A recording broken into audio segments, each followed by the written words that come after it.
Hello guys, welcome back again to my channel bersama saya Hansen di sini dan seperti biasanya setiap harinya saya akan buatkan video seputar cryptocurrency. Apa kabar kalian hari ini semuanya? Semoga dalam keadaan yang baik-baik saja.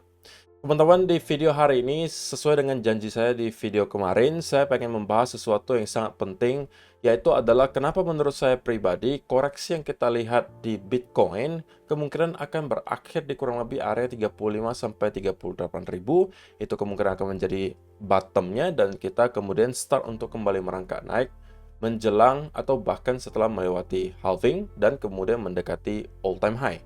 Kenapa menurut saya 35-38 ribu akan menjadi area yang sangat krusial, bakalan saya bahas di video hari ini, so stay tune terus sampai akhir video.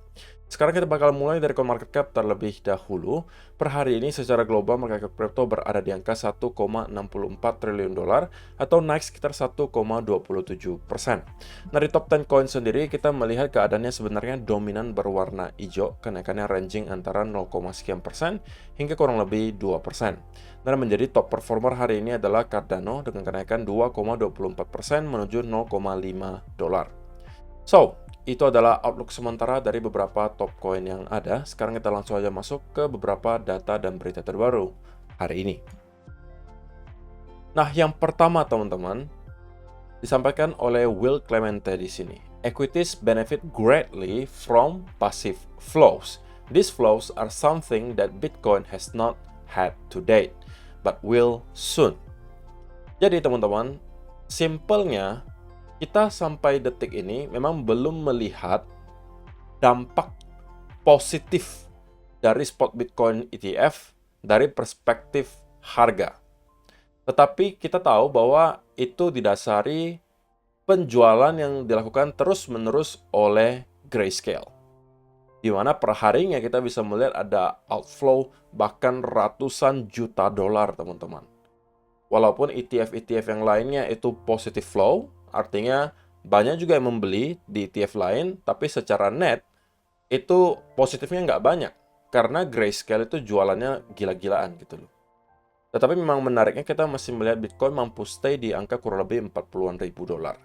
Cuma mungkin pertanyaannya apakah selling pressure-nya masih akan terus berlanjut, ataukah orang-orang yang mau jualan sudah start untuk kehabisan Bitcoin-nya? Kita mungkin bisa tahu jawabannya selama beberapa minggu ke depan.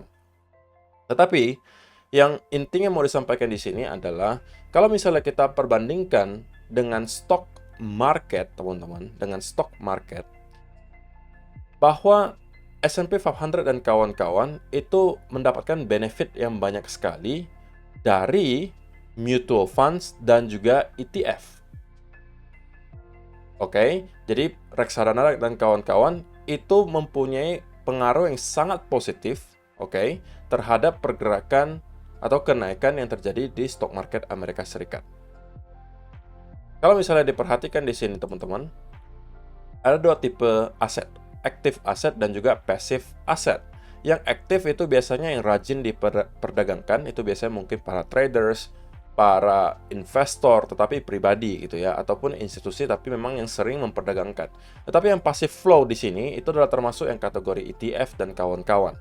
Yang biasanya para pensiunan menyisihkan misalnya uang pensiunannya itu setiap bulannya dimasukkan ke dalam ETF, setiap bulan dimasukkan ke ETF, atau misalnya gaji-gaji para karyawan gitu ya, yang merasa mau investasi, disisihkan setiap bulannya untuk dimasukkan ke dalam reksadana.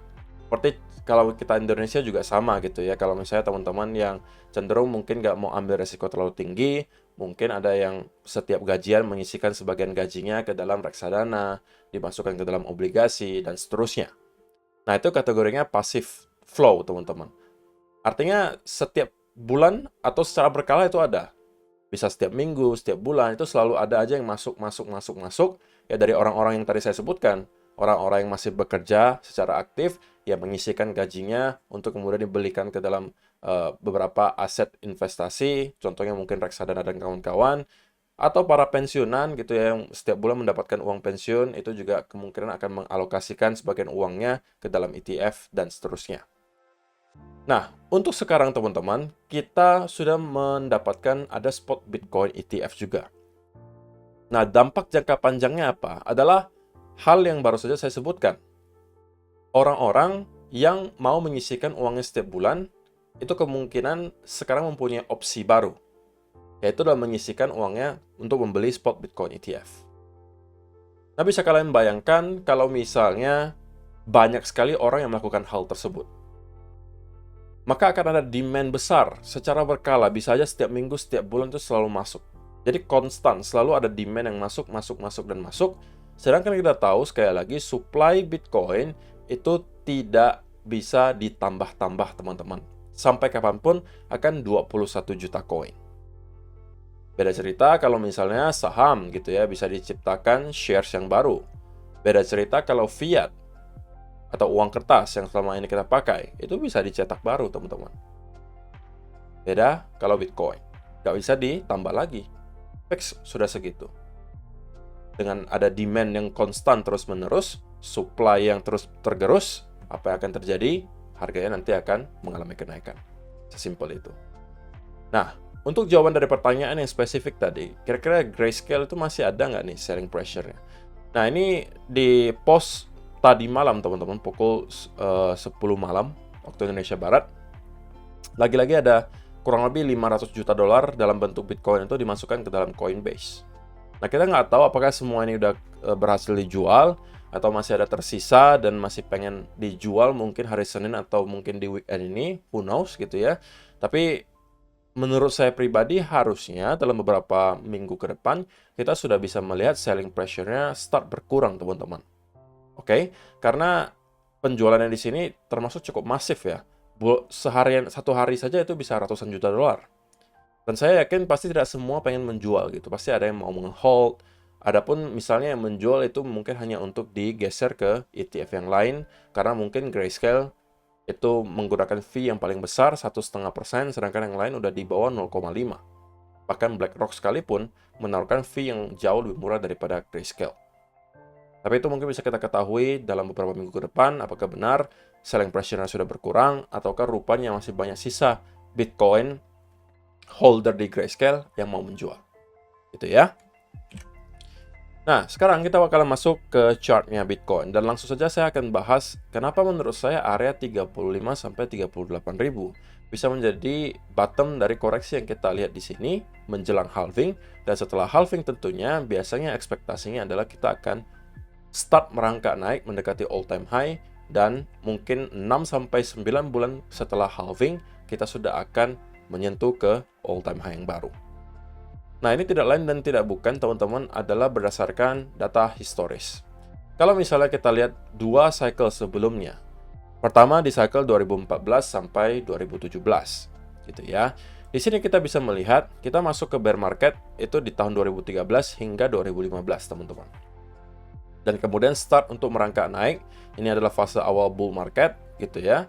Kemudian kita mampu naik lagi wave kedua di sini, dan kemudian mendapatkan ada koreksi tajam di sini. Nah, kalau misalnya teman-teman perhatikan di setiap cycle kita itu ada membuat semacam neckline, teman-teman. Neckline itu yang saya garis di sini. Bahwa ada sebuah area yang selalu direspect oleh Bitcoin. Di sini, kalau kalian perhatikan, ada neckline-nya. Kalian mau sebutnya ini sebagai semacam inverse and shoulder, ini juga boleh. Ini sebagai neckline. Dan kita berhenti itu persis di sini, teman-teman. Kalau hanya ada wick ke bawah, itu adalah sesuatu yang wajar. Ini tujuannya tidak lain dan tidak bukan untuk melikuidasi orang-orang yang menggunakan leverage sangat besar.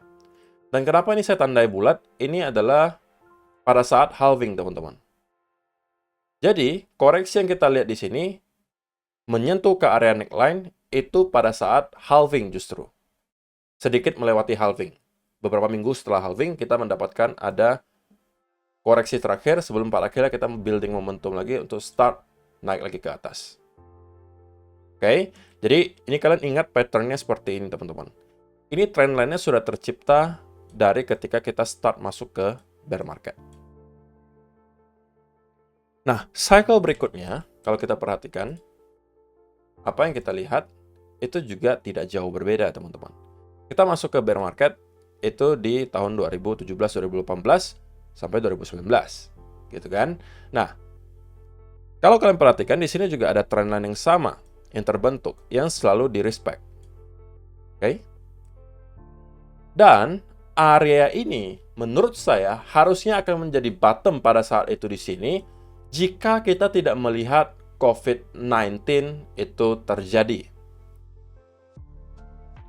Nah, akibat ada Black Swan event COVID-19, kita berhasil jebol sedikit di bawah area tersebut, tapi ini hanya sesaat, teman-teman.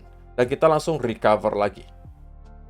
Dan saya anggap local bottom-nya adalah di sini. Bagian neckline ini, teman-teman. Halving-nya di sini. Jadi memang, di 2 cycle sebelumnya, kita tahu bahwa koreksi paling dalamnya itu biasa terjadi justru dekat-dekat halving. Antara sedikit melewati halving atau sedikit sebelum halving. Halving di tahun ini ekspektasinya di bulan April. So, kalau kita akan lihat koreksi tersebut berakhir sebelum halving, maka bisa aja bulan Maret kita akan melihat Bitcoin menyentuh ke area 35-38, tetapi kalau setelah, kita bisa melihat ya bulan Mei atau bulan Juni. Jadi, itu mungkin bisa menjadi saat-saat yang baik bagi teman-teman untuk start kembali akumulasi. Kalau misalnya belum punya exposure atau merasa belum cukup. Jadi, kita udah melihat ada 2 kali secara beruntun, teman-teman. Hal tersebut terjadi. Di mana kita mendapatkan ada neckline di sini yang selalu di-respect. Dan itu menjadi local bottom dan kita start untuk kembali merangkak naik ke atas. Nah, saya tidak beranggapan ini adalah breakdown. Kenapa? Karena, oke, ini breakdown. Nggak bisa dipungkiri. Tapi ini dihasilkan karena ada Black Swan event, teman-teman. Nah, selama tidak ada Black Swan event yang sama, menurut saya, kita tidak akan melihat hal ini lagi terjadi. Dan saya juga sangat yakin, kalau pada saat itu tidak ada COVID-19, maka ini akan menjadi area bottom-nya menurut saya. Nah, lalu, apa yang bisa kita expect sekarang terjadi?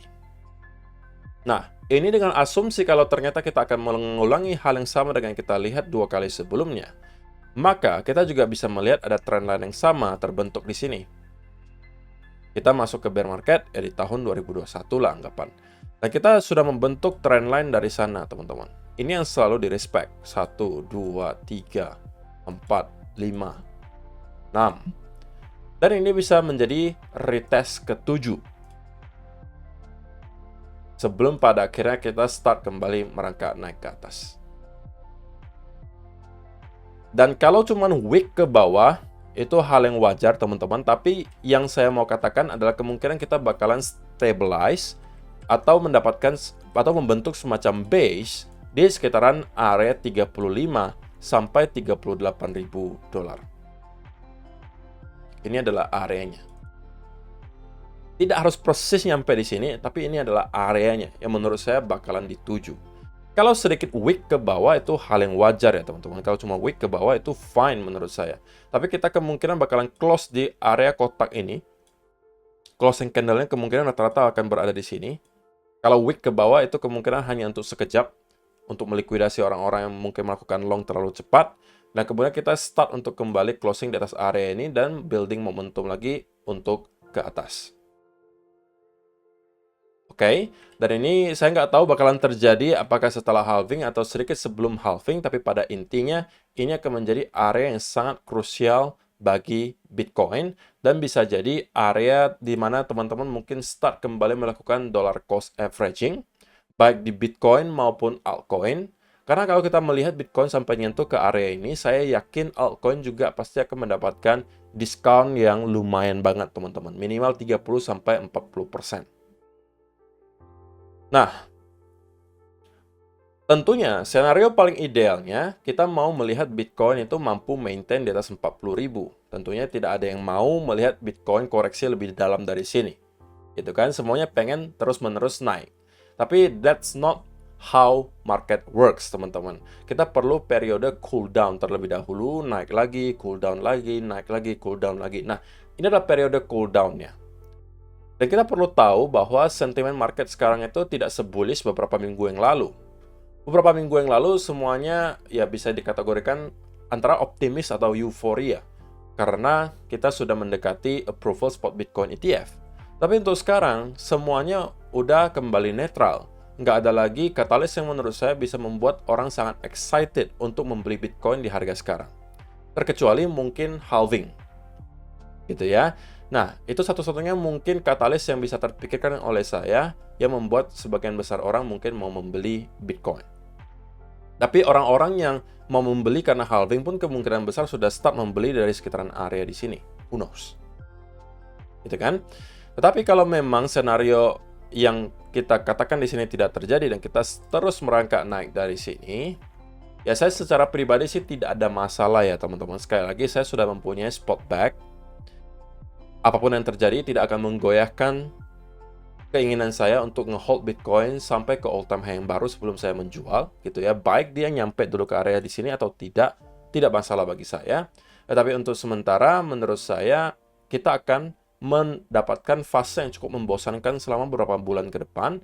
Kita kemungkinan bisa terkonsolidasi cukup besar di sekitaran area di sini. Sebelum pada akhirnya kita akan start untuk kembali building momentum ke atas, mungkin di antara kuartal 2 akhir 2024 menjelang kuartal 3 2024. Kuartal 3 2024 kita mungkin sudah start bisa merangkak naik lagi ke atas.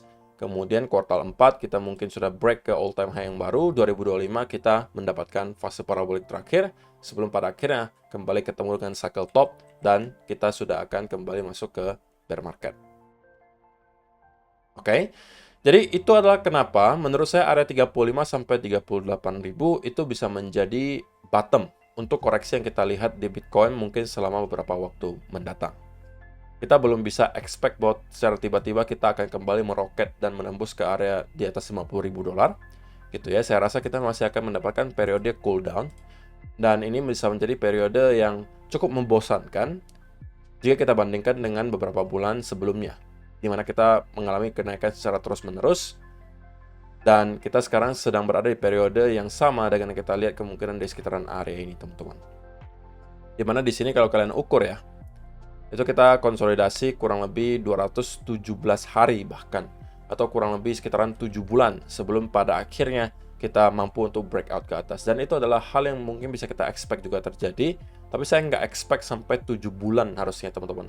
Mungkin ketika kita sudah melewati halving sedikit, kita sudah akan melihat start building momentum lagi ke atas.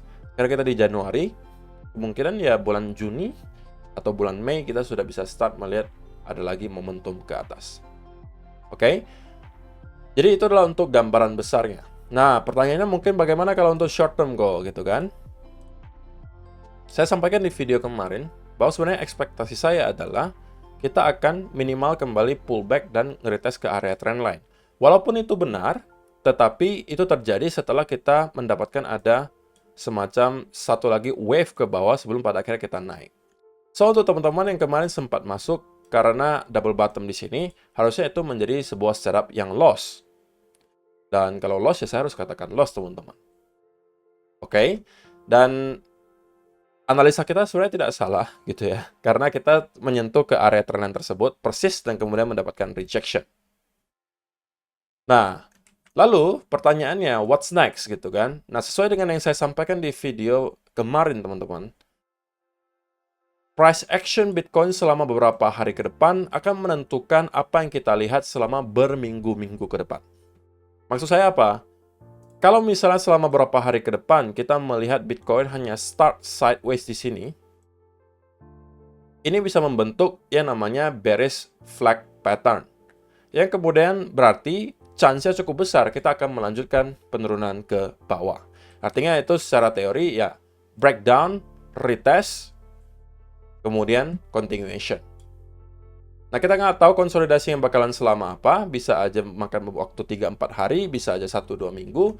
Tapi kalau misalnya kita terus-menerus di sekitaran area ini, dan tidak mampu menembus di atas area trendline yang kita lihat menjadi area yang sangat krusial di sini, maka itu bukan pertanda baik. Karena itu berarti chance cukup besar kita akan melanjutkan penurunan, kemungkinan area berikutnya yang dituju adalah seminimal-minimalnya 39.000 di sini. Nah, kita kemungkinan akan mendapatkan semacam rebound, kemudian start lagi mendapatkan ada konsolidasi dan juga lower berikutnya sampai menuju ke area 35 sampai 38.000. Oke. Nah, tetapi kalau kita bisa melihat dalam beberapa hari ke depan Bitcoin mendapatkan ada rally yang impulsif, oke, diikuti dengan volume yang decent. dan start untuk terkonsolidasi lagi di atas area trendline di sini, maka berarti clue dari Bitcoin adalah sekarang kita mampu kembali reclaim area trendline di sini yang harusnya akan kembali kita jadikan sebagai area support, dan itu adalah berarti pertanda yang bullish untuk Bitcoin, dan kita kemungkinan akan kembali nge-retest minimal ke area 44.400, nextnya 45.700, yang kalau mampu kita break, ini adalah skenario paling idealnya gitu ya. Bukan ideal, tapi skenario yang paling diinginin oleh para investor adalah kita kembali membuat semacam V-shape recovery. Tapi untuk sementara, saya tidak expect bahwa ini adalah skenario yang probabilitasnya terbesar untuk terjadi. Kalaupun kita naik, kemungkinan kita akan kesulitan ketika nyampe ke area 44.000 sampai 45.000 di sini.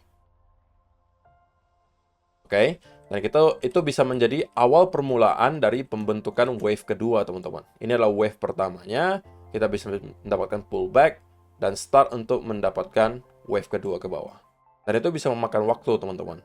Bisa sampai bahkan berbulan-bulan. Jadi untuk short term, kita harus ngelihat wait and see terlebih dahulu apa yang bakal dilakukan oleh Bitcoin selama beberapa hari ke depan. Kalau misalnya kita mendapatkan ada konsolidasi secara berkelanjutan di bawah area trend di sini, dan kemudian kita mendapatkan ada setup untuk mendapatkan short, itu harusnya bisa kita ambil. Tapi kalau misalnya kita mampu breakout di atas area di sini dan start konsolidasi, itu berarti kita akan mendapatkan setup untuk long. Tetapi untuk sementara, untuk jangka pendek banget gitu ya, karena kita mendapatkan ada pergerakan yang cukup impulsif di sini, teman-teman. Ikuti kemungkinan adalah konsolidasi, kita berpotensi untuk mendapatkan retest lagi menurut saya pribadi ke area trend di sini, yang tentunya akan menjadi sangat krusial untuk kita lihat apakah kita mampu breakout pada akhirnya atau kita mendapatkan rejection lagi dari sana.